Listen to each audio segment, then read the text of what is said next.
lhes convidamos para comemorar conosco esse momento tão especial que o Centro Espírita Vicente de Paula comemora nestes dias. Para dar início aos trabalhos dessa noite, nós convidamos o Sr. Carlos para fazer a prece inicial.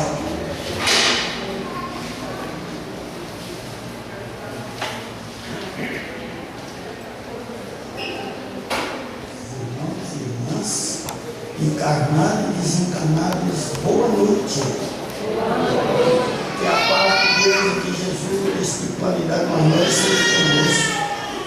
Meus irmãos, vamos fechar os olhos, vamos entrar em sintonia com nosso Pai Celestial, para adquirirmos aquilo que nós viemos buscar: o amor de Jesus, a luz, a cura, a libertação e a paz. Meus irmãos, vamos comemorar também a nossa data aniversariante do nosso Centro Espírita do nosso Centro Espírita Vicente de Paula, que está completando 90 anos. Vamos pedir a Jesus, nosso Mestre poderoso, que possa nos iluminar para nós aprender mais o ensinamento de Jesus, através do nosso palestrante de hoje, pedindo à equipe do campo espiritual que esteja com ele, contribuindo para nos fazer o ensinamento de Jesus. E a permissão do nosso Pai Celestial, nosso Mestre Jesus, o dirigente espiritual da nossa reunião de hoje, vamos fazer essa prece que Jesus nos ensinou. Pai nosso que está em toda parte, Pai nosso que está dentro de nós, santificado seja o vosso nome, venha a nós o vosso reino, seja feita a vossa vontade, assim na terra como nos céus. O pão nosso de cada dia nos dá hoje, Senhor, perdoai a nossa dívida, assim como nós perdoamos os nossos devedores, perdoai as nossas ofensas, assim como nós perdoamos aqueles que nos ofendem. Não nos deixar cair em tentação, mas livra-nos do mal, que assim seja, Mestre Jesus. Em teu nome, em nome dos mentores espirituais dessa casa, pedindo a permissão para iniciar a nossa reunião de hoje, em nome de Jesus. Que Jesus nos abençoe. Agradeção do Sr. Carlos. A partir de agora, vamos dar início à palestra, cujo tema dessa noite é Espíritas, amai-vos e instruí-vos. O nosso palestrante é o Sr. Jorge Hessen, ele que é natural do Rio de Janeiro, é jornalista, professor, escritor. Ele faz parte do movimento espírita, com vários livros, inclusive publicados, e artigos também, na revista O Médium de Juiz de Fora, o Reformador da Fé, dentre outros meios de comunicação. É orientador do portal Autores Espíritas Clássicos, é comentarista do portal Espiritismo Net e o principal, ele é fundador e dirigente do Posto de Assistência Espírita de Brasília, há mais ou menos 39 anos, né, Sr. Jorge? Então, nós convidamos Jorge Hessen para dar sequência aos trabalhos dessa noite.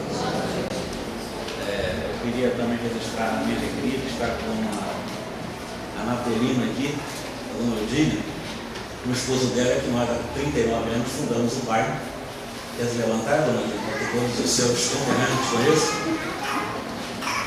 Ela é danada, foi criada em Nápoles também. Nós trouxemos hoje, ela fez questão de vir comigo e minha esposa, que está acompanhando.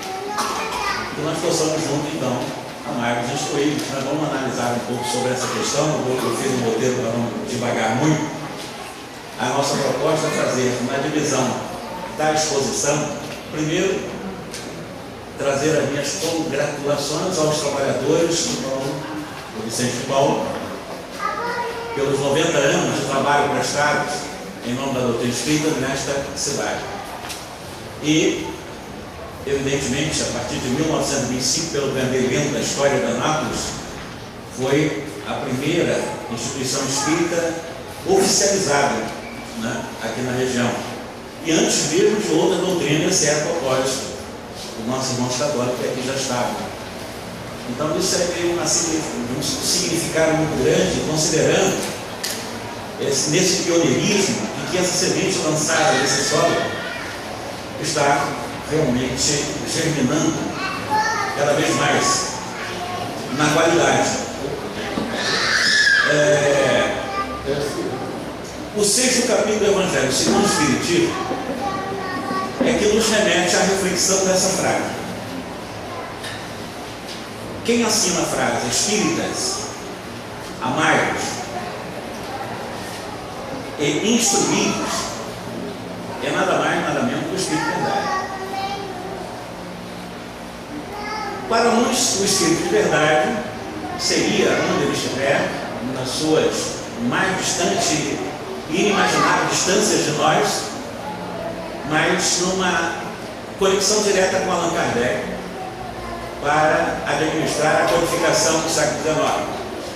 Então eu diria que o próprio Cristo se fazia presente utilizando aqueles que com ele estavam exatamente afinados. E outros fazem a afirmação que o Espírito de Verdade seria uma pleiade de procuradores do próprio Cristo, o que representava o próprio Cristo, não seria o próprio. Né? Independentemente de espíritos mais depurados em nome de Jesus, então falava em nome dele era o próprio. Independentemente dessas dificuldades de entendimento, o Espírito de Verdade nos adverte a necessidade do amor como Cristo fizera há 2000 anos.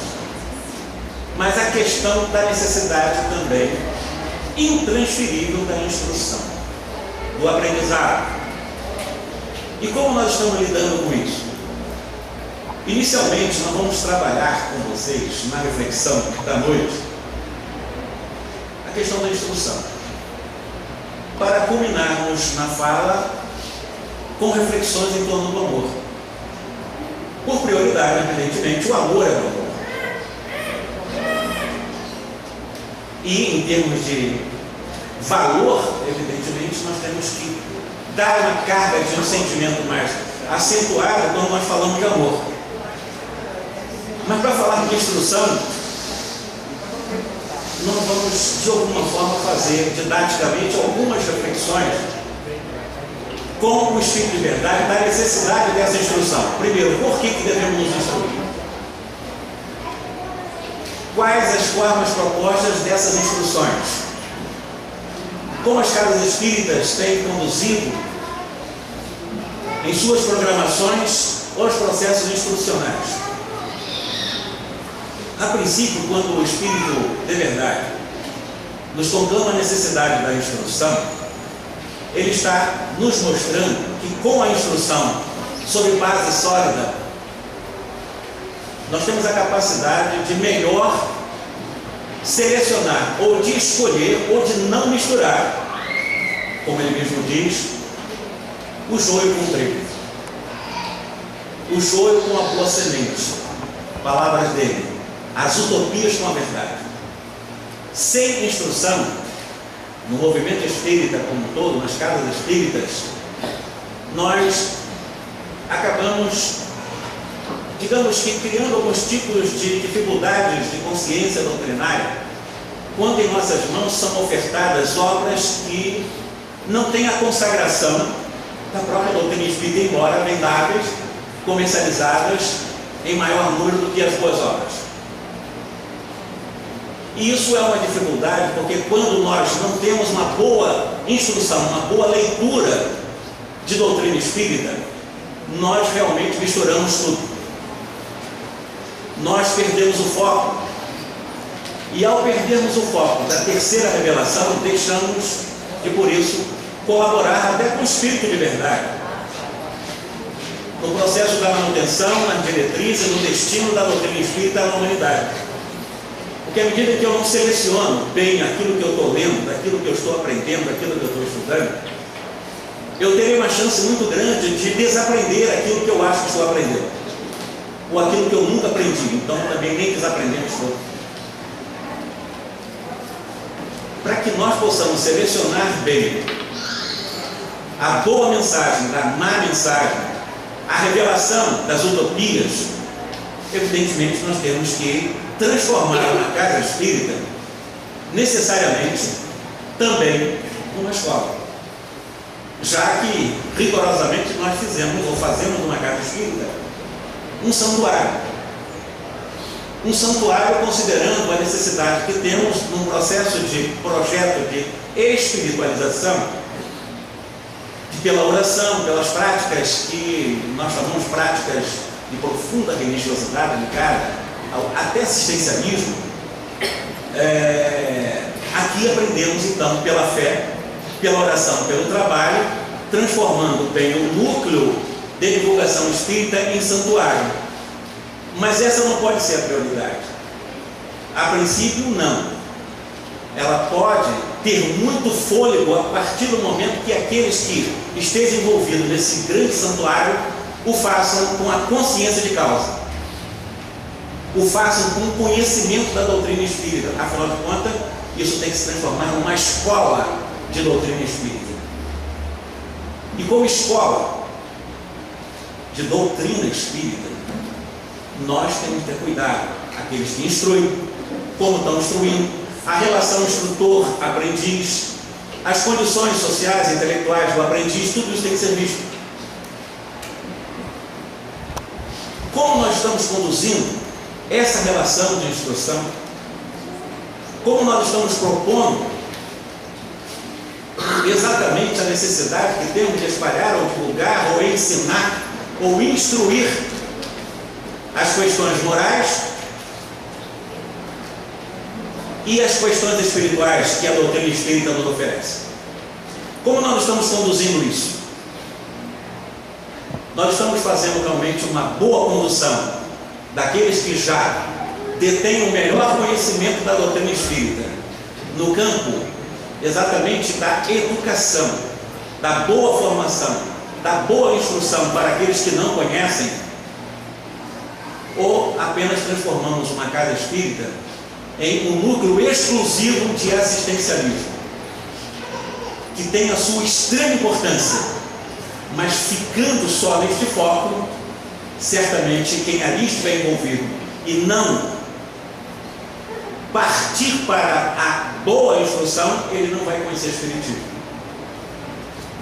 E teria pouco efeito e pouca importância a frase instruí-vos como ensinamento, e eu chamaria como mandamento.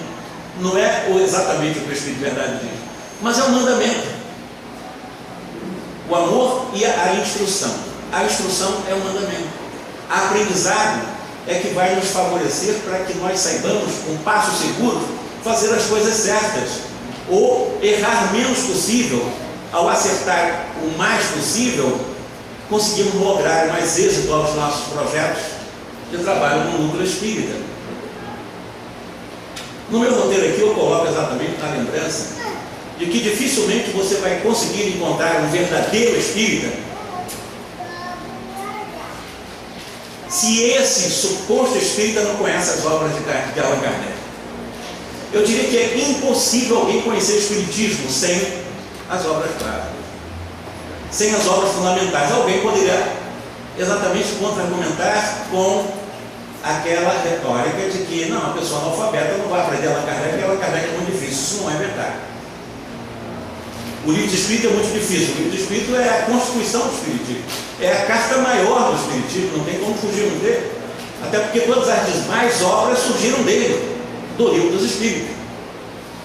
Agora, como nós, na relação instrutor e instruído, instrutor-aprendiz, levar a ele, nas suas condições limitadas de informações, de cultura, e até mesmo do seu ponto de vista social, essa boa informação, de forma simples, chegar no coração dele e ele entender mais do que já tem bastante ilustrações no campo intelectual.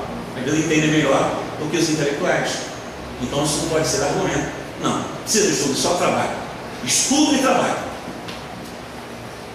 É a disciplina exigida pelo Espírito de Verdade para todos nós. E fundamentalmente, só é o espírita aquele que conhece, ou aquele que já começa a querer conhecer, como prioridade a codificação. Quando eu falo codificação, irmão, eu falo 5 livros de Allan Kardec. Allan Kardec nos fala em 1868, numa revista espírita, que eu diria que foi que começou o movimento espírita mundial, ali que ele oxigena a ideia do espiritismo para o mundo, que ele titulou como Revista Espírita. Na Revista Espírita, a partir de 1858, ele mensalmente debatia as questões sociais, as questões científicas, as questões filosóficas, sociológicas, enfim. Ele discutia com a nova lupa que ele tinha nas mãos, de uma nova revelação, todas essas questões. E numa das revistas, dos 12 volumes que resultaram anualmente, porque ele desencarnou em 69, um ano antes da sua desencarnação, ele nos fala de um projeto. Ele fala de um projeto exatamente intitulado Projeto de 1868, quando ele propõe, em 1868, na Revista Espírita, a todos os espíritas, como líder maior do movimento do qual ele começou a dinamizá-lo a partir da publicação da primeira Revista Espírita em 1858, portanto, 10 anos antes, ele sugere ali, através da sua escrita, a possibilidade, até então não existia, um curso regular de Espiritismo. É interessante esse detalhe porque ele está estudado exatamente na afirmação da necessidade da instrução. Em 68, ele vai nos chamar a atenção, através da Revista Espírita, sobre como nós nos organizarmos a fim de criarmos um curso regular e sistemático de doutrina espírita. E por que ele propõe isso? Porque isso, dentro da instrução, você capacita aqueles que adentram uma porta de uma casa espírita, a fim de, ao entender aquilo que está sendo proposto, no caso, o espiritismo, ele sai exatamente com a capacidade da instrução, o que, como, quando e com quem fazer. Isso é básico, isso é doutrinário, a necessidade do saber o que nós estamos fazendo aqui. Até para não transformar novamente uma casa espírita, uma grande escola de educação moral e espiritual, em mais uma instituição religiosa, daquelas que em algum momento, em até vários momentos, negam aquilo que nós sabemos que é real. Exemplo, a reencarnação não é qualquer núcleo religioso que se ensina, ao contrário, até nega. Então nós temos que ter esse cuidado. O que é que nós, vocês, estamos fazendo aqui? Hoje, à noite, o que é que nós viemos buscar aqui? Nós estamos aqui em nome de Jesus. Ele é o nosso governador, ele é o comandante que não abdicou do comando do nosso planeta. Conta com cada um de nós, encarnados e os desencarnados que acompanham cada um. E se nós temos uma nova revelação, nós temos que ter a capacidade, baseada nesse projeto que Allan Kardec estabeleceu em 1868, naquilo que ele propõe, como um curso regular de espiritismo para capacitar exatamente as pessoas, promovendo nessa capacitação toda a possibilidade de uma unidade, não só dos conceitos, mas a unidade como um todo da própria doutrina. Isso ele está dizendo o seguinte: quando todos estudam, tem um curso continuado e regular de espiritismo, você vai alcançar a unidade da doutrina espírita, ou seja, você vai fortalecer os conceitos da doutrina espírita, porque todos tenderão a falar na mesma linguagem. Não é a uniformização, mas os conceitos entendidos da mesma forma. Quando nós não conseguimos isso, há uma divisão muito grande. E na divisão nós enfraquecemos a própria doutrina como doutrina, criando muitas vezes doutrinas particulares. E isso é muito ruim para as diretrizes e, como eu disse, para o futuro do espiritismo. Considerando esse projeto em que ele diz que com esse curso formaríamos bons divulgadores, não é o divulgador só de microfone, falar, divulgar no dia a dia, através do comportamento, mas das palavras colocadas na hora certa com as pessoas que nos procuram, nos diálogos diários. Até porque diz Emmanuel que normalmente o ser humano reunido em grupos não consegue levar mais de 5 minutos conversando coisas sadias. Isso é muito grave, porque normalmente o resto nós só conversamos coisas que não prestam. Então levar 5 minutos para conversar coisas sadias, você não sabia pelo menos, já que Emmanuel identifica a nossa incapacidade de extrapolar esse tempo para falar coisas aproveitáveis. Então, divulgar nesse sentido, nas horas certas, sem fanatismo, com lógica, com bom senso, com segurança, com conhecimento, com estrutura moral para isso, é de extrema importância. Por isso o alerta da instrução. E o Allan Kardec ainda fala sobre essa influência, né, que exerceria essa instrução sobre o futuro da própria doutrina espírita. As pessoas falam conosco. O Oeste é uma boa programação para o processo instrucional dos espíritos, é um começo. É uma porta entreaberta, não totalmente escancarada, porque na minha época eu aprendi o espiritismo na fonte primária. Há 40 anos eu aprendi espiritismo com Allan Kardec. O que é isso? Eu segui as orientações da União das Sociedades Espíritas do Estado de São Paulo, a USA, também ligada ao movimento espírita do Brasil, do qual teve como os últimos presidentes aqueles que criaram uma base interessante do movimento espírita nacional, o Nestor Mazotti e o Antônio Serra Perry de Carvalho. E eles tentaram, de alguma forma ou de outra, dar essa nova diretriz, em algum momento talvez não foram completamente compreendidos, sobretudo o César Perry, que ele tentou trazer e criar um fôlego novo na própria Federação Espírita Brasileira, aquele lema da década de 60 e 70, sobretudo, começa pelo começo. Sabe o que é isso? Quer se instruir doutrinariamente, aprenda com as fontes primárias, aprenda com o livro. Vamos ler os livros de Allan Kardec. O Evangelho segundo o Espiritismo é interessante ler em preparações de ambiente, preparações de reuniões, mas o Evangelho segundo o Espiritismo tem que ser muito mais do que um livro para ser lido em preparações de ambiente. Ele tem que ser estudado. Nós temos que saber a lógica, até por que ele surgiu, e no momento em que surgiu, como ele surgiu. É assim que nós vamos instruir, ler o livro dos Espíritos. Eu não entendi, tem pessoas que sabem mais do que eu, vamos explicar. Conhecer o livro dos médios, conhecer o livro Céu e o Inferno, ou a Justiça Divina, segundo o Espiritismo, o livro Agência, assim, nós vamos aprender. Eu não estou nem sugerindo, para alguns seria uma tragédia em termos de busca de disciplina para ler e fugir dentro da ortodoxia purista de Allan Kardec, ler a revista espírita, que seria o ideal. Ler todas as revistas espíritas. Aí eu sei, eu sou espírita. Eu não sou um espiritólogo, nem kardeciólogo de carteirinha, mas eu só acho que o espírita verdadeiramente é espírita se conhecer a base. As apostilas dão alguns caminhos, mas o caminho para você ter direto contato com a fonte tem que ser com o livro, o mestre pelo começo. Coisa simples. Isso tudo tem que ser repensado. O comércio pelo começo é retornado a Allan Kardec através das suas obras. Ler o Evangelho, estudar o Evangelho, não adianta nós lermos 500 páginas e não entender uma linha. Estudar tem uma lógica. E se eu não souber, eu vou perguntar a quem sabe. Hoje com a internet eu tenho 1000 recursos para aprender. Só não aprendo porque não quero. Aí eu não posso ficar culpando os outros.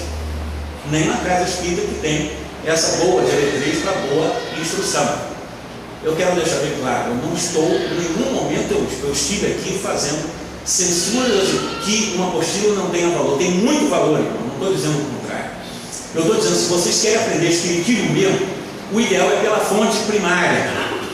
Porque uma apostila, por mais maravilhosa que seja, ela é organizada por algumas poucas mentes.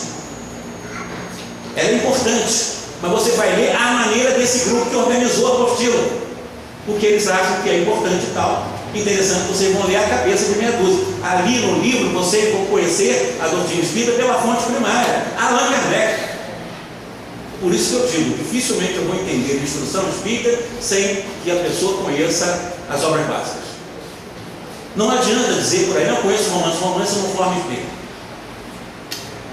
O que forma espírita é o bom conhecimento das obras de Allan Kardec. Voltando aqui, adiantando no que nós queremos propor. E evidentemente eu não venho do Brasil para propor coisa, não, água com açúcar. A gente tem que trazer mesmo que discordem. Eu não estou nem preocupado com isso, eu estou preocupado em trazer alguma coisa para que seja pensado. Porque como eu faço aqui, eu faço em 30, 40 casas espíritas em Brasília, quase que por mês. Porque nós temos compromisso com Jesus, não somos com seres humanos. E não é porque um ser humano está numa outra instituição que é de grande influência que ele vai ter autoridade sobre mim. Quem tem que ter autoridade sobre mim, exatamente, sou eu, através do meu livre-arbítrio, buscar as melhores fontes. Considerando exatamente essa realidade, o Emmanuel diz que no centro espírita, que eu falei como santuário, isso aqui também é uma universidade. Como assim? É uma universidade da alma. E se Emmanuel diz que isso aqui é uma universidade da alma, como nós estamos nos conduzindo como participantes e alunos em uma ou outra cátedra dessa grande universidade da alma, que é uma casa espírita bem orientada, uma casa espírita orientada pelos preceitos kardecianos, porque não é qualquer casa espírita que tem essas orientações. Aliás, diga-se de passagem que existe casa espírita que Allan Kardec é uma persona não grata, diga-se de passagem, o que é um absurdo, o que é uma contradição. Entram tantas obras esquisitas, o joio com o trigo, lembram-se? As utopias com a verdade, lembram-se? Vai escondendo Kardec. E quando você fala em Kardec é purista, ele é radical, é intolerante, mas estamos convidando a conhecer Kardec. Aí Kardec se torna incômodo em determinadas casas espíritas, sabiam disso? Atrapalha os objetivos, normalmente às vezes até escusos, com visões mais mercantis de obras que vendem mais. Bom, considerando essa realidade, eu não estou aqui também dizendo que eu estou impondo uma obrigatoriedade daqueles que não sabem ler, que não sabem escrever, tem que estudar, senão você não vai ser espírita, você não pode frequentar a casa espírita. Eu vou provar no final exatamente o contrário de tudo isso. É claro que você pode formar um curso de espiritismo proposto para Allan Kardec no projeto dele, relativizando o processo de instrutor e aprendiz naquilo que está como conteúdo sendo proposto para aquela ou outra clientela, vamos chamar assim, ou aquele outros aprendizes. Como vou lidar com esse aprendiz que não tem, mal sabe assinar, porque teve que lutar muito, ralar muito e não teve tempo de estudar, porque senão não ia sobreviver materialmente, não teve tempo de ler os livros que eu li?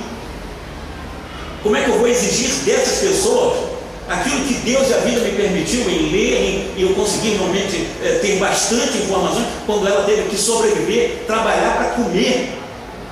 Então essa pessoa tem que ser tratada de forma diferenciada, mas não podem ser jogadas exatamente à margem daqueles que precisam ser convidados para aprenderem, porque eles vão aprender e às vezes aprendem, me perdoe, infinitamente mais do que eles têm a chamada capacidade intelectiva, porque eles aprendem pelo sentimento, pela intuição, que é a mãe de todas as mediunidades.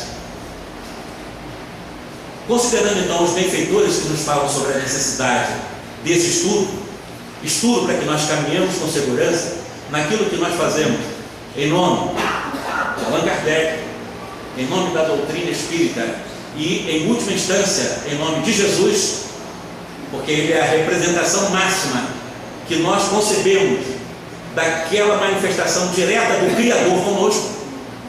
Eu não consigo conceber nada além de Jesus como o Espírito mais puro, mais perfeito. Não há capacidade de expandir a minha capacidade cognitiva. Eu não tenho condições de entender coisa mais pura do que Jesus. Então ele é a nossa referência, é como se fosse o próprio Criador, porque ele é vamos chamar assim, o procurador direto do Criador para nós, Espírito puro e perfeito. E em nome dele, repito, que nós estamos aqui aprendendo. E para que estamos aprendendo? Só para nós? Só para ir para nosso lar? Para fugir do umbral? É só para isso que nós estamos aqui? Claro que não. Estamos para colaborar com Jesus na construção de uma sociedade justa, de uma sociedade renovada. Pode não ser para amanhã, mas certamente será para depois da manhã. Porque o ponto culminante do Espiritismo, daqueles que conhecem bem a doutrina espírita, que não andam nas fantasias ou não conseguem manter os pés no chão e sim a cabeça nas nuvens, efetivamente nós conseguiremos transformar sim a sociedade, porque o ponto culminante, repito, da programação espírita é a transformação social. E a transformação social no campo material que haverá um reflexo imediato no campo espiritual. Nós não estamos aqui a turismo, nós estamos aqui para aprender, para ensinar, estamos aqui para ajudar, para sermos ajudados, estamos aqui para somarmos todos os fenômenos da vida e do viver para, em nome de Jesus, estender as mãos para o outro, abrir o coração para o outro, e o outro abrir o coração e estender as mãos também para o outro. É um processo de reciprocidade, com a instrução, a boa instrução, tudo isso eu farei sem obrigação. tudo eu farei com espontaneidade. Farei porque eu sei da necessidade de Deus como Criador para conseguir lugares privilegiados em nosso lar. Eu faço com uma necessidade imperiosa da boa convivência entre nós. Não estou preocupado em fazer essas projeções, que na realidade é quase que uma metáfora do antigo céu esperado de outros religiosos. No Espiritismo nós esperamos o nosso lar. Apenas são questão de nome, mas é o mesmo céu esperado. Então nós temos que reaprender ou aprender o que Jesus quer de nós. O que seu Evangelho, o próprio Espírito Verdade, ele diz que as verdades estão no Evangelho. As mentiras, as inverdades que ali estão incertas, são obras do homem. Ele fala isso exatamente logo após, ao dizer-se, de alguma forma, eu diria para vocês, apreensivo na sua apreensão, quando as pessoas não se dão as mãos, quando veem outros irmãos, confrades caídos, e se sentem bem vendo um confrade caído, quando deveria estar lá, vendo o porquê caiu, e fica fazendo julgamento, caiu porque merece. Quem somos nós para fazer esse julgamento? Ao invés de fazer esse julgamento porque ele merece, vamos ver o que você precisa para sair dessa situação. Pronto. Já começamos a entender a lei da solidariedade. O Espírito, então, de verdade, nos levando a essas reflexões, ele estabelece alguns paralelos em relação, eu estou falando só de instrução, então vamos falar, dividir o nosso tempo, que é até 8, né? Isso. Para falar um pouco do amor. Sobre a questão da instrução, os Espíritos nos dizem e estabelecem um paralelo interessante entre, por exemplo, não sou eu, são os Espíritos superiores mesmo que fazem os paralelos, a fome física e a fome espiritual. Segundo eles, a fome física e a ignorância espiritual, que consideram verdadeiros flagelos humanos, flagelos da terra, flagelos da humanidade, nós não podemos desconhecer que qualquer pessoa pode socorrer a fome física. Qualquer pessoa pode. Em qualquer lugar do planeta pode socorrer a fome física. Agora, será que existem um montão de pessoas preparadas para conseguir socorrer a fome espiritual? São raras. Então, qual a mais importante que o mundo hoje carece nesse flagelo em termos de fomes? A fome física dói muito. E nós temos que ajudar muito para que doa menos. Mas a fome espiritual dói muito mais. A ignorância dói infinitamente mais. O despreparo para a vida física, e o pior, o despreparo para a vida após a vida física, é que tem realmente amontoado os seres nas regiões mais penumbrosas do além físico. Porque nós espíritos chamamos de umbral. São regiões densas, regiões pesadas, regiões em que as pessoas, como Allan Kardec utilizava a terminologia do século XIX, erram sem saber exatamente o que querem, o que são até e para onde vão, são errantes. Considerando então essa necessidade para sanarmos a fome física, sabemos que um pedaço de pão de alguma forma momentaneamente sana, mas a fome espiritual rigorosamente extinguir a ignorância para aqueles que conseguem e que para isso tem que se instruir bem, tentar ajudar a aliviar essa fome, dessa ignorância que também dói muito, é indispensável essa luz da instrução. Sem instrução você não vai conseguir fazer isso. E quando eu digo instrução, muito mais que instrução, uma boa instrução, não a desinstrução, não as fantasias, não as utopias, não o joio, o mau grão. Tem que necessariamente ser a verdade, o bom grão, o bom trigo. E para isso precisa instruir, não misturar. E para não misturar, eu tenho que conhecer Allan Kardec. Lá está um ortodoxo, um purista, um chato, intolerante. Normalmente são as pechas que recebem aqueles que utilizam uma tribuna ou escrevem quando permanentemente estamos falando na mesma coisa o tempo todo. Voltemos a Kardec, estudemos Kardec, reflitamos Kardec, vivamos Kardec, respiremos Kardec. E Jesus? Kardec é a extensão de Jesus. Porque Kardec materializou aquilo que Jesus não conseguiu fazer há 2000 anos. Ele fez em parte porque nós não estávamos preparados. Sequer Jesus aprofundou um tema sobre a reencarnação, ele aprofundou, não conseguiu. Ele não conseguiu recepção para essa informação. Então ficou exatamente nas parábolas, na linguagem popular, para trazer a lição máxima do amor. Mas ele ficou extremamente limitado, por isso que ele disse que enviaríamos um Consolador, a fim de que nos esclarecesse e nos ensinasse todas as coisas. E se viesse, e se esse Consolador viria nos ensinar todas as coisas, é porque ele não ensinou tudo. E esse Consolador viria inclusive para relembrar o que ele dissera. Então ele nem disse tudo e que foi esquecido. E o pior, se não foi esquecido, foi mal compreendido, porque você só relembra aquilo que não é lembrado, que não foi bem entendido. E detalhe, entre entender e compreender vai uma distância muito grande. Entender eu entendi, mas a pessoa não compreendeu. Entender é uma coisa superficial, compreender é o uso da razão, é o aprofundamento da proposta. Então, vamos analisar a questão da instrução. Existem vários métodos de um instrutor ter relação direta com o aprendiz.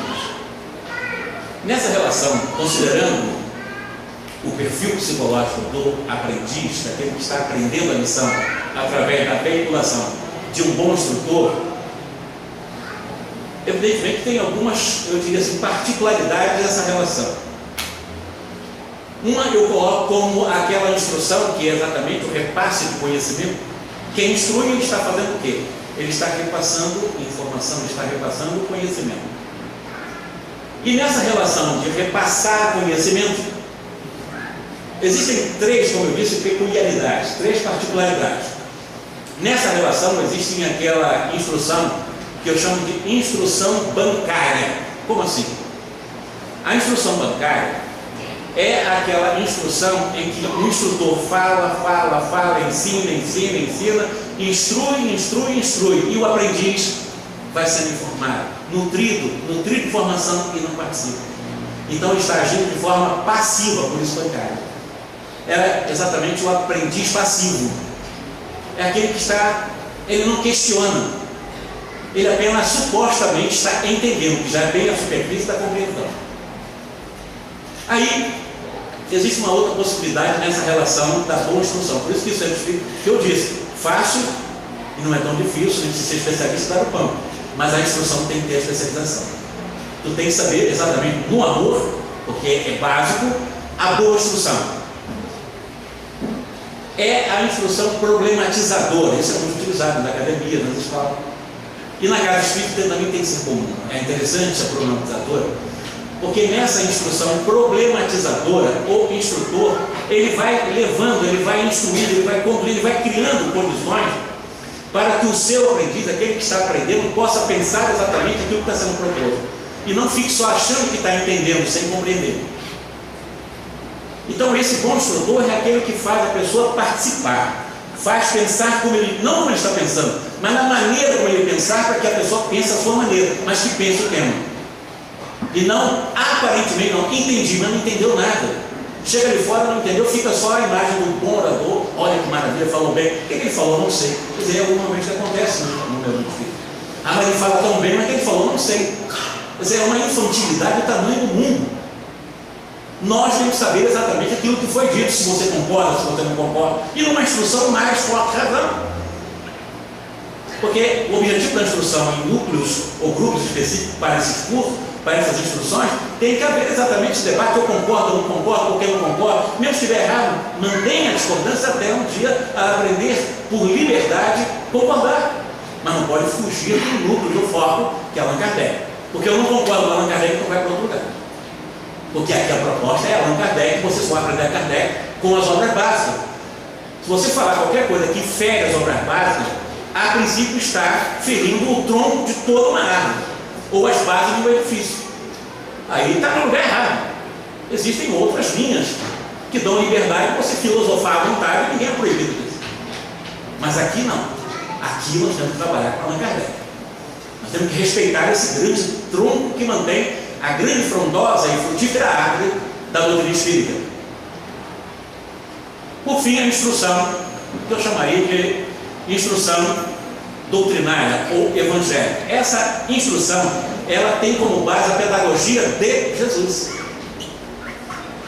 A pedagogia do Cristo é extremamente importante porque o instrutor, com os instrumentos pedagógicos do Cristo, ele consegue passar e instruir, iluminando os conceitos propostos, para que nessa instrução e na iluminação dos conceitos, ele provoque um processo de despertamento de consciência.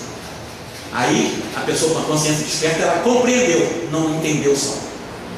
A diferença está aí. A boa instrução, a instrução evangélica, a instrução doutrinária, a instrução é estudada nas obras básicas, nos livros, nas fontes primárias. Ali nós aprendemos espiritismo. Tem que ser nas fontes, não tem como. Na minha época de mocidade, nós estudávamos as fontes primárias. E não faz muito tempo, não. Faz, gente. Estudava no livro, ali. Ah, mas tradutor, não importa o tradutor. Normalmente os tradutores clássicos, a gente conhece a FEB como uma extraordinária editora, a gente sabe que é uma editora muito séria.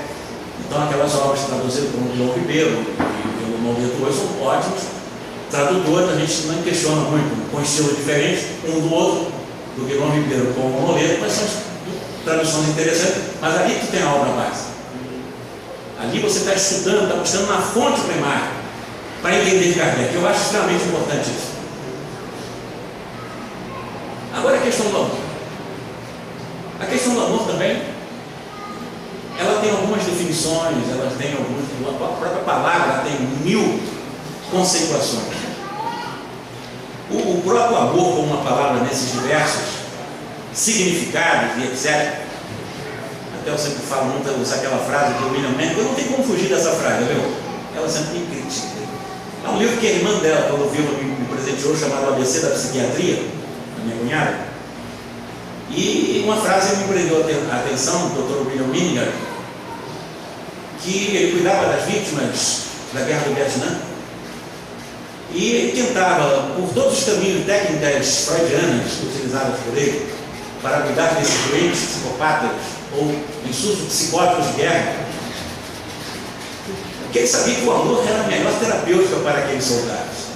Como é que ele ia transmitir, a partir de toda a sua teoria, como um grande e expoente representante da psiquiatria no campo do atendimento aos militares norte-americanos?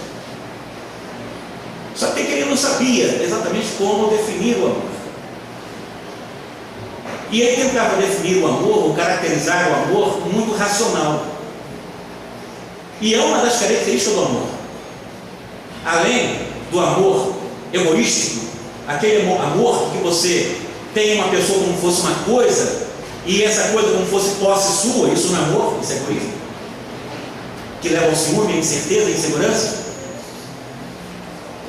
Esse amor racional, por William Minninger refletido, ele diz exatamente que o amor é um sentimento que a gente sente quando sente que vai sentir um sentimento que jamais sentiu. Um joguinho de palavras. Mas ele foi longe. Porque o amor racional é aquele sentimento que você acha que sabe o que está sentindo, mas não sabe. Porque o amor é uma coisa tão espontânea, tão simples, tão profunda.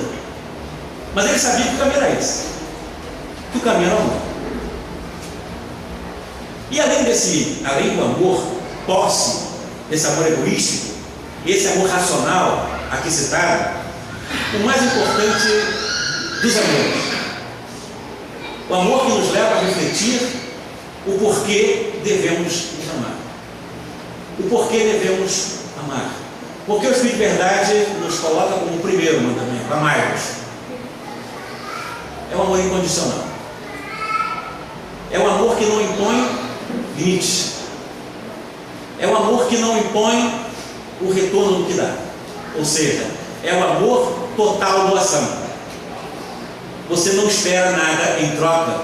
Esse amor também foi vivido por Jesus. Esse amor foi experimentado pelo nosso querido Mestre. Evidentemente, com o tempo nós aprenderemos a amar incondicionalmente. O nosso amor ainda está tangendo para o egoísmo, às vezes para o racionalismo, mas ainda muito pouco para esse amor incondicional. Aqueles que conseguiram em algum momento chegaram para outras linhas religiosas aos status de santos. Mas existem muitos que amam incondicionalmente, que não se projetam para os olhos do mundo, que não se projetam para os centros espíritas, para as igrejas, para os tabernáculos, fazem trabalhos que fazem ou realizam ou oxigenam ou dão uma esperança definitiva da construção da paz entre os homens. E ele dissemina exatamente essa paz. O fez assim, longe dos caminhos do cristianismo, ou o suposto cristianismo, porque Manuel diz que o mundo ocidental nunca foi cristianizado em A Caminho da Luz. Se ele faz essa afirmação, porque nós ainda não fomos cristianizados. Foi uma Mahatma Gandhi, Irmã Dulce, uma brasileira, Chico Xavier, Teresa, lá de Calcutá. São pessoas que conseguiram incondicionalmente mostrar a possibilidade, sim, não de um sentimento que jamais sentiram, um sentimento sentido de verdade. E esse amor incondicional me levou a algumas reflexões a respeito. O próprio Chico Xavier, que para mim é o maior símbolo, depois de Jesus, do amor pleno, considerando os princípios que eu abracei numa terceira revelação. Eu não sou hinduísta. Eu poderia me projetar aqui a ideia maravilhosa e também projetar a ideia de uma Mahatma Gandhi, obviamente, no extraordinário sério. Mas Chico Xavier para nós é Chico Xavier. Não é uma questão de idolatria, de reconhecimento. Buscando aqui como escritor, como pesquisador, como pretenso, divulgador espírita, mas esforçando muito para isso, a gente se esbarra com uma, com outra fonte hoje, com os recursos da internet que nos ajuda muito. Os livros eram muito mais morosos antigamente. Hoje, com uma rapidez muito grande, nós chegamos às fontes através das boas palavras na procura do famoso Dr. Google. Ali realmente leva a vários caminhos interessantes. Algumas fontes confiáveis, outras não tão confiáveis. E numa dessas fontes que eu confiei, embora eu vou atribuir a frase ao autor, mas eu confiei em função da lógica de muitas coisas que eu vi na televisão expressa por ele, que não é espírita, católico. Você não deve ouvir falar, eu imagino que sim. Fábio é um jovem, elegante, boa pinta, um superstar, às vezes um monumento, uma estrela, nos palcos e nos holofotes, mas ele é uma pessoa inteligente. Ele não é um analfabeto, não. Ele tem sensibilidade que muitos espíritas não temos. E numa das suas sensibilidades, foi o que me chamou a atenção na sua mensagem. Ele faz uma comparação interessante entre aquilo que ele lendo as escrituras, registrando o que Jesus fez, passando pelos caminhos humanos à época, nos tempos apostólicos, semeando o bem e o profundo amor pelo próximo. E ele faz uma comparação exatamente com Francisco Cândido Xavier, aplicando o que o Cristo fez a Chico Xavier, imagina. Um jovem, professor, pós-doutor da Universidade Católica, fazendo referência a do Jorge Hess, uma inspiração máxima que é Chico Xavier. Claro, Emmanuel é o nosso, como espírito mentor dele, é o grande sábio do Evangelho que nos ensina tudo. Mas como ser humano que viveu o amor, Chico Xavier nos inspira muito naquilo que nós acreditamos na doutrina espírita. E ele lá pelas tantas, ele faz essa aplicação exatamente a Francisco Cândido Xavier, considerando esse atributo de Chico Xavier no campo do trabalho espírita, como um grande médium. Para quem não sabe, hoje nós chegamos a 463 obras publicadas dele. Pela após a encarnação dele, muita coisa foi encontrada e continuaram as publicações. E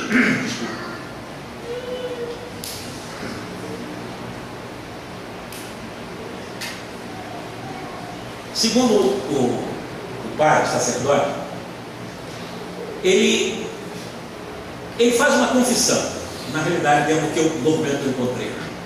A confissão dele, dentro da igreja, dentro do caminho onde ele estava, nas escolas que ele estava, ele ouvia horrores sobre Chico Xavier, sobre os protestantes também.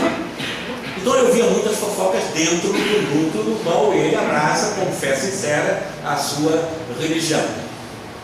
Tanto Chico Xavier, segundo ele, como os protestantes, eram hasteados aqui, queimados na fogueira dos preconceitos da religião dele. Então eles eram jogados nessa fogueira do preconceito, porque são contra a cura, e o outro porque era vítima do Satanás.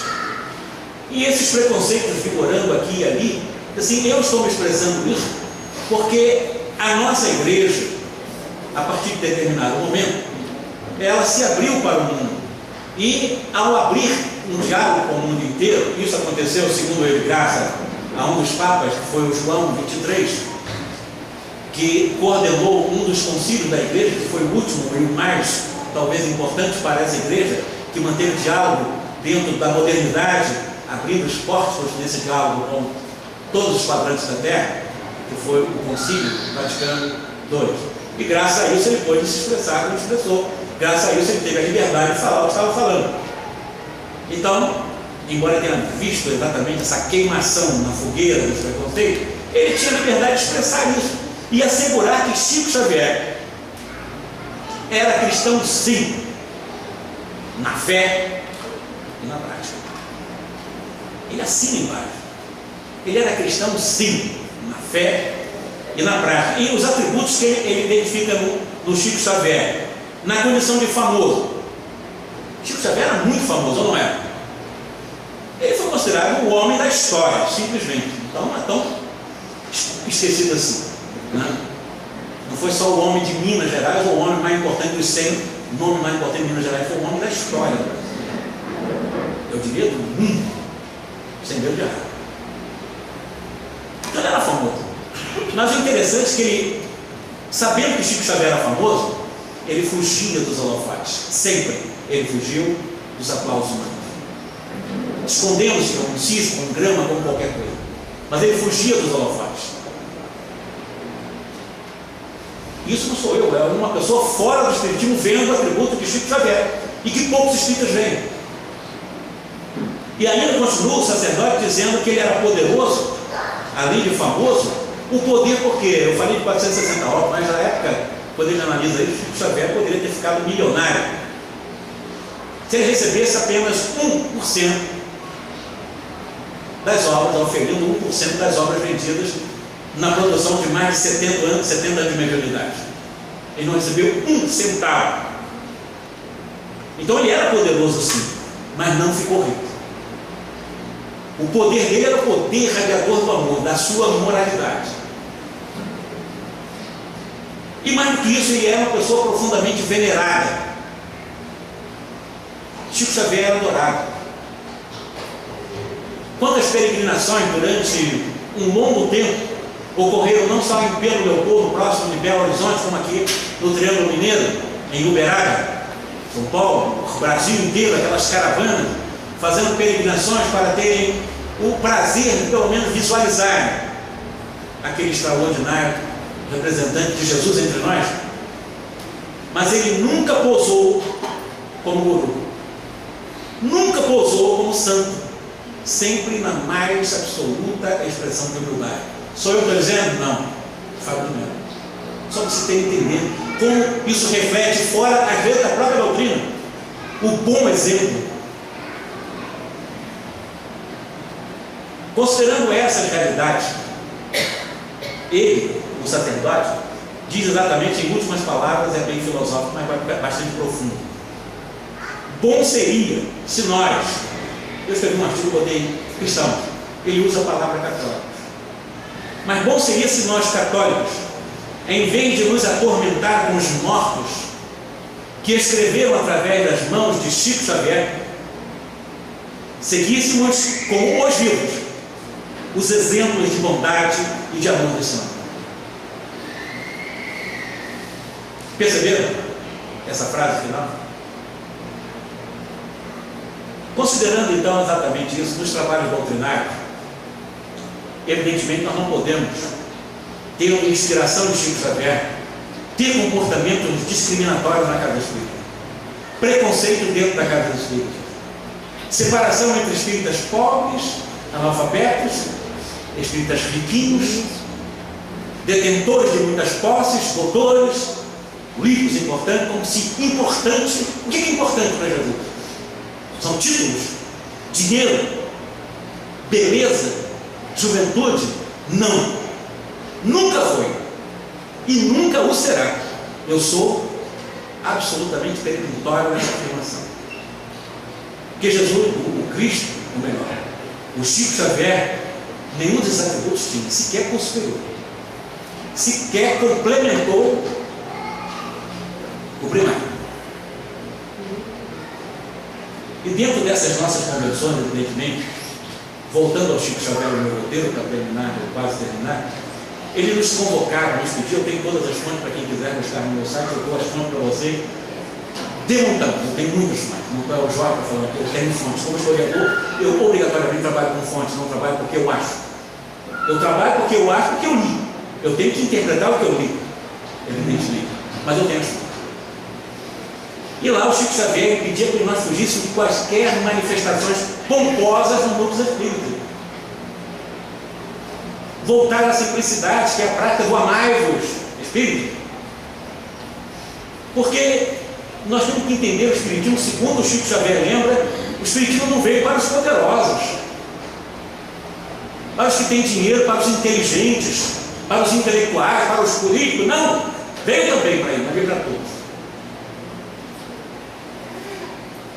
O espiritismo veio para a massa, veio para o povo.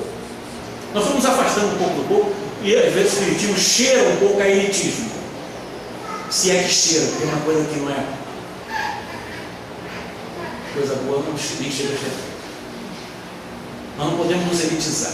Nós temos que, como o Chico Xavier, inspirado nele, exatamente na prática desse amor sugerido e recomendado pelo Espírito de verdade, de que forma buscar a simplicidade até para instruir. Que eu seja o maior conhecedor do espiritismo da Terra, mas eu tenho a capacidade de filtrar toda essa minha capacidade de gama enorme de informação para chegar a todos, e não chegar a alguns, ou somente a alguns, porque esses alguns são mais poderosos. Nós não podemos desfigurar de forma nenhuma o projeto inicial do espiritismo.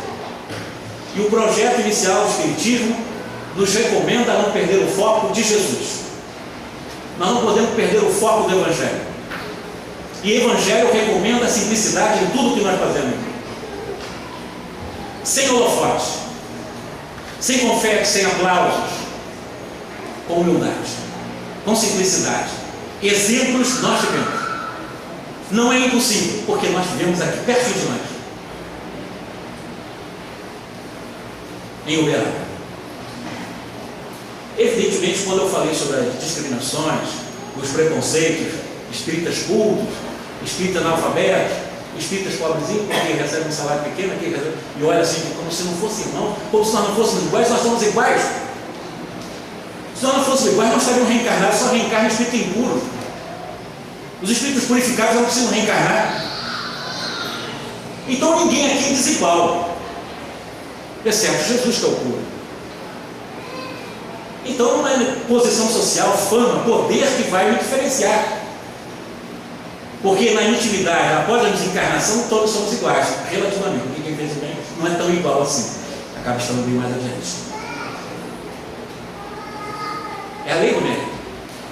Mas é o mérito de conquista do trabalho, do Evangelho, explicado, vivido, mediunicamente por mais de 70 anos por Chico Xavier. O exemplo maior de amor entre nós. E, evidentemente, na essência em que nós encontramos o Evangelho de Jesus mais purificado, mais cristianizado, mais robusto, mais na periferia do que em Jerusalém. Não sou eu que digo, é Paulo. Na realidade é Paulo, através da psicografia de Chico, no livro Paulo Estevam, em que aquele núcleo de Jerusalém estava se afastando demais. Quando você vai ver o cristianismo em Nazaré, Jericó, Cafarnaum, Betsaida, que é a terra de Pedro e de André, a própria Gerase, era um cristianismo bem simples, daquele cristianismo que estava se tornando aristocrático lá em Jerusalém, que Paulo discordou e disse: não, eu vou levar o cristianismo para outros lugares. Ele percebeu exatamente isso, e é impossível nós compreendermos o espiritismo sem simplicidade. E se nós não vigiarmos mais tarde, as casas espíritas que eu chamei de não só santuário, mas escola de educação moral e espiritual, não pode ser realmente uma academia de expoentes ou daqueles que detêm títulos acadêmicos, ou os mais intelectualizados, ou os confrades de posição social mais destacada. Isso aqui é a casa de Jesus e é uma casa para todos. E o amor me leva obrigatoriamente a não aceitar pomposidade em nenhuma casa espírita. Em nenhum luto se estabeleça em nome de Jesus, porque é contraditório. Não diz respeito a Jesus, não diz respeito a Allan Kardec, não diz respeito ao espírito de verdade, não diz respeito ao espiritismo. E obviamente nós temos que, para entender melhor o espiritismo para todos, com todos, como dizia o Chico Xavier, ao alcance de todos, nós temos que buscar na simplicidade que o espiritismo alcance toda a humanidade. Porque dentro de tudo que eu pesquisei, tudo que eu tenho nas mãos, 40 anos de estudioso e também pesquisador e escritor, com toda a modéstia, mas é isso que eu faço. Não é nada de autopromoção, é isso que eu faço. Não estou mentindo, eu divulgo o espiritismo. A nossa irmã Beth sabe que a gente às vezes pega pesado, mas eu sou escritor. O pega pesado é para quem não conhece Kardec, aí pega pesado mesmo, porque Kardec em certas casas espíritas é o grande personagem estranho. Eu não fujo de Kardec. Ah, mas a forma, aí vem sempre os peguinhos, a forma, um jeito assim intolerante, estou preparando bem de qualquer maneira. A gente tem que ter material que seja verdadeiramente como um fermento para mexer com a marca da consciência. E não fiquei com água com açúcar, porque isso não resolve. Sabe que ela tive dor de barriga. Fermento cresce a massa. Não concordo, não tem problema, mas não concordo com inteligência. Porque não concordar com o que ele disse, o que você acha? O que ele disse não resolve. A não ser que Kardec disse, eu tenho que ir para cá. Considerando isso, então, o espiritismo sonhado por Allan Kardec, como eu disse, que é o mesmo espiritismo que o Chico Xavier exemplificou por mais de 70 anos, ou seja, que espiritismo é esse? Coisa simples, não tem nada complicado. É aquele espiritismo do centro espírita simples como esse aqui. É aquele espiritismo da visita aos necessitados, como se faz aqui. É aquele espiritismo da distribuição do pão, como se faz aqui. É aquele espiritismo da sopa fraterna, como se faz, da doação da água fluidificada, como se faz, são coisas simples. Isso não é igrejismo, isso não é misticismo, é uma prática simples de fraternidade também. E para terminar, realmente o grande desafio, dentro da dimensão do entendimento da prática do amor ensinado pelo Espírito de verdade, por Jesus exemplificado, e pelo Chico Xavier também, sendo para todos nós um grande contágio, é essa instrução pelos caminhos da simplicidade para não descaracterizar o Espiritismo como sendo uma doutrina cristã, não para a elite, mas para a elite também, claro, são nossos irmãos, mas não só para o Espiritismo, para todo mundo. E evidentemente o Espiritismo ideal é aquele que nos faz lembrar a origem de Jesus, ou não é? Não é impossível. Um dia vocês vão conhecer uma obra que eu considero uma obra, eu e minha esposa fomos conhecer pessoalmente, que eu considerei, isso não é pieguismo não, a certeza absoluta de que um trabalho verdadeiramente cristão. É de um irmão nosso espírita que poucos conhecem, chama-se Tadeu, na cidade de Araxá. Conheço a obra dele. Aí você não vê que é um trabalho sem holofotes, mas eu vejo Jesus ali, num centro espírita que sequer ele fez questão de botar o chão. É chão batido mesmo. É a simplicidade, mas isso, a simplicidade não é exterior, mas é também. E ali a gente vê simplicidade. E o que ele tem dar de mais grandioso nele é um abraço. Cada pessoa que visita em caravana de São Paulo, do interior de São Paulo, vão para receber de Tadeu ali, por exemplo, um abraço dele. Está curando ninguém, mas está curando sim. O exemplo dele cura. A gente vê a necessidade de voltar às origens do Evangelho, às origens de Jesus para o Espiritismo. O Espiritismo não pode perder o foco dessa lembrança de Jesus. E ao terminar exatamente, seja o Espiritismo que consola. Esse Espiritismo, como eu disse, é um Espiritismo de consolador na sua pureza, na sua simplicidade, um Espiritismo do povo, como dizia o Chico Xavier, da massa, o Espiritismo dos velhos, o Espiritismo dos jovens, o Espiritismo das crianças, esse Espiritismo maravilhoso da natureza, esse Espiritismo debaixo do abacateiro. Obrigado, Francisco Cândido Xavier.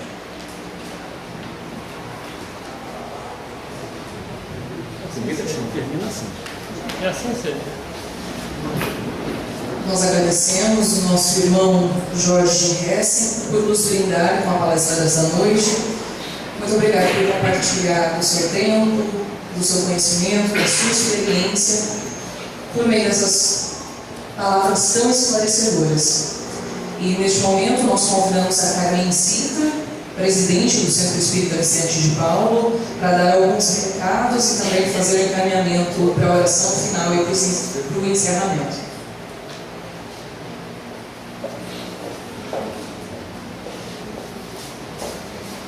Boa noite, pessoal. Boa noite. Em primeiro lugar, nós queremos agradecer ao Jorge Messi, a sua esposa, vieram de Brasília nos atender. Hoje, então, é o primeiro dia da semana festiva. Gostaríamos de contar com vocês todos os dias, né? Teremos outras palestras tão boas quanto, ok? E um aviso que eu quero dar é o Festival de Pizzas.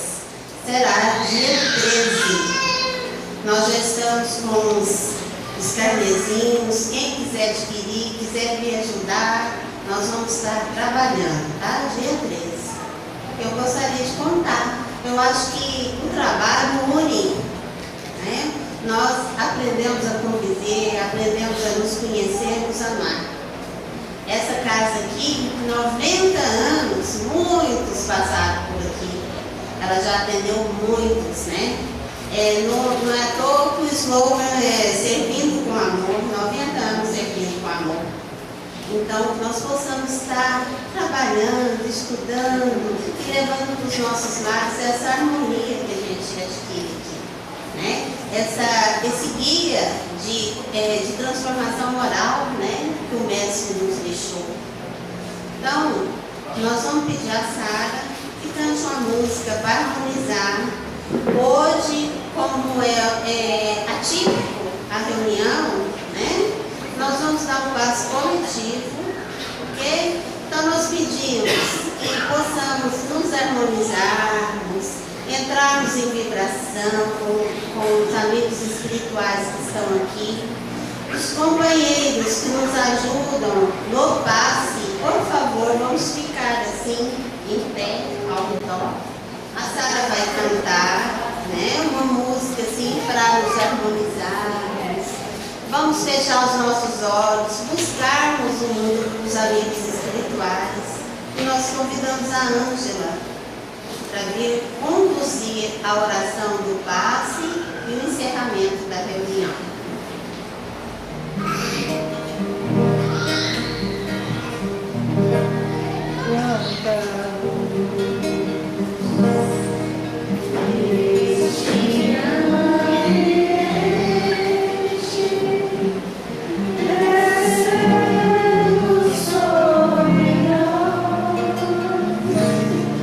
Vibrando em nossa mente.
então todos nós neste momento harmonizados por essas luzes espirituais que caem sobre nós neste momento, vamos sintonizar-nos com essas vibrações de luz do nosso amado Mestre Jesus.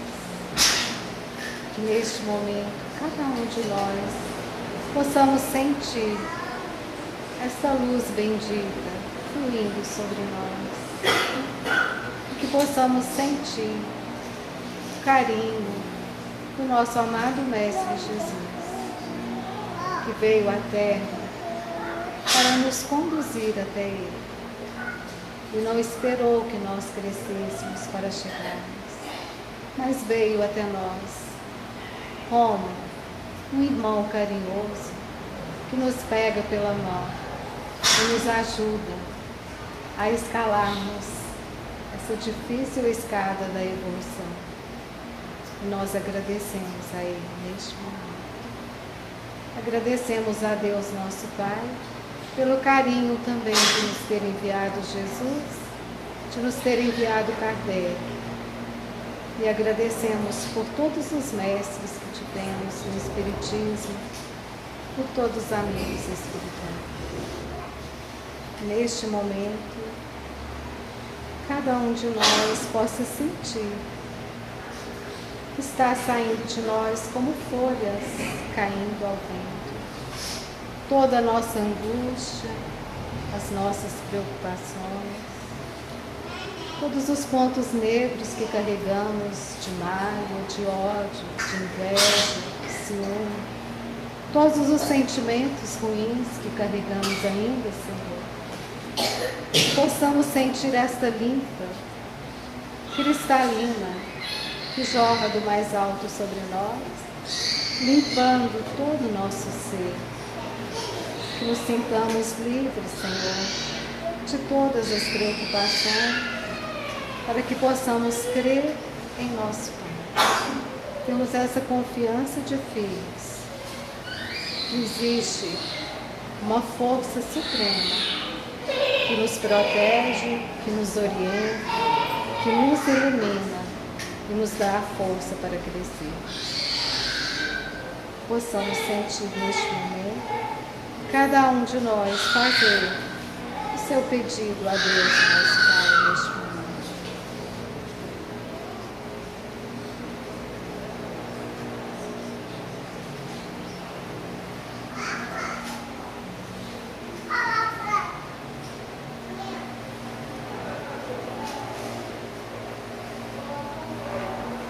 Obrigada, Senhor, pelo amparo, pela proteção, por esta luz que flui sobre nós neste momento. E também queremos agradecer a todos os irmãos desencarnados que estão presentes neste momento, nesta festa de luz, agradecendo aos fundadores desta casa, a todos os trabalhadores que estão na pátria espiritual e que continuam trabalhando aqui.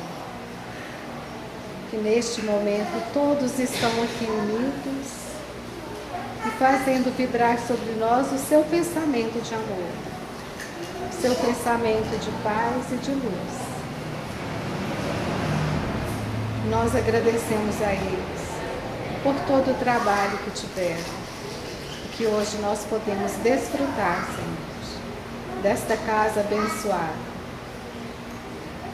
Muito obrigada a todos. Que Deus, o nosso Pai, continue fortalecendo e iluminando a todos. E obrigado a todos. Que esta luz infinita que jorra sobre nós neste momento possa se expandir para a nossa cidade, para o nosso planeta. E que possamos, cada um de nós, canalizar essa luz para os nossos familiares, para os nossos lares. Que todos sejam abençoados nesta noite. Muito obrigada a todos. Muito obrigada, Senhor. Que assim seja.